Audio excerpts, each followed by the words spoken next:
মসজিদের ইমামের বেতন যদি আপনারা বাড়িয়ে দেন, মুয়াজ্জিনদের বেতন বাড়িয়ে দেন, মসজিদের খাদেমের বেতন বাড়িয়ে দেন, আল্লাহ আপনার কামাইতে বরকত দান করবে। স্পষ্ট কথা।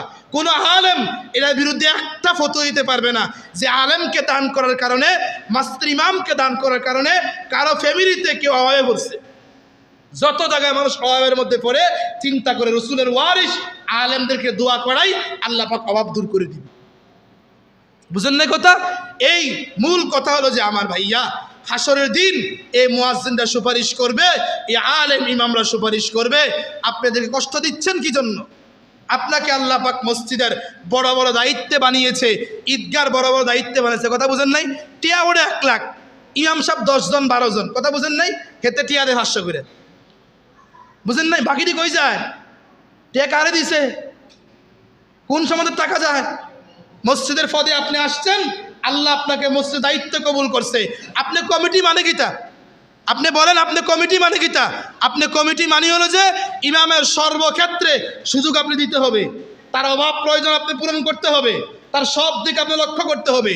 খলিফাতুল মুসলিমিন উমরে ফারুক যখন খেলাফতে বসে, তখন সাহাবে বলছে, উমর এতদিন স্বাধীন ছিলা, কোনো দায়িত্ব ছিল না, আজকে প্রত্যেকটা ঘরের দায়িত্ব তোমার কাঁধের উপরে আছে, প্রত্যেকটা ঘরের দায়িত্ব তোমার কাঁধের উপরে আছে।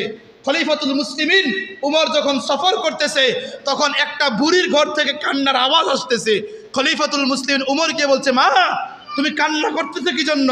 উনি বলছে, আজকে 3 দিন আমার ঘরের মধ্যে খাবার নাই।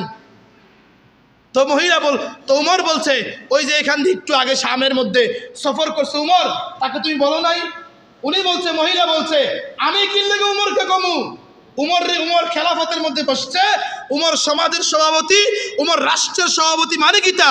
প্রত্যেকটা ঘরের মধ্যে খোঁজ দিবে কোন মহিলা খেয়ে আছে, কোন মহিলা না খেয়ে আছে, কোন ভাই অভাবের মধ্যে আছে, কে অসুস্থ দেখবে। তখন উমর বলছে, মা তোমার ঘরে কয়দিন খাবা না, তুমি কি খাবা? তুমি একটু উমরের জন্য দোয়া করো। মহিলা বলছে, আমি উমর লেগে দোয়া করবো না, আমি দোয়া করি তুমি উমর হও। তখন উমর চালি দিয়ে সরকারি কোষাগার থেকে আটার বোঝা নিয়ে মহিলাকে পাক করে খাওয়া, বলছে, মহিলা আমি সেই উমর, আমি সেই কে? উমর। আর আপনি দায়িত্ব আছেন মানে ফা 2টা বইটা বইয়ে থাকেন যে হুজুরে আমার কাছে আইব। প্রত্যেক মসজিদের ইমাম সাহেবরা এই কমিটির গোলাম হয়ে থাকে, মিয়া গোলাম কমিটির মিয়া। উনি ফোন দেয়, আপনি আইয়েন, এরপরে হুজুর কর্মচারী যায়। আপনি রাসূলের বিশিষ্ট খলিফা উমরের আদর্শ কি শিখলেন? উমর গেছে না মুসল্লিরা ওনার কাছে আসছে?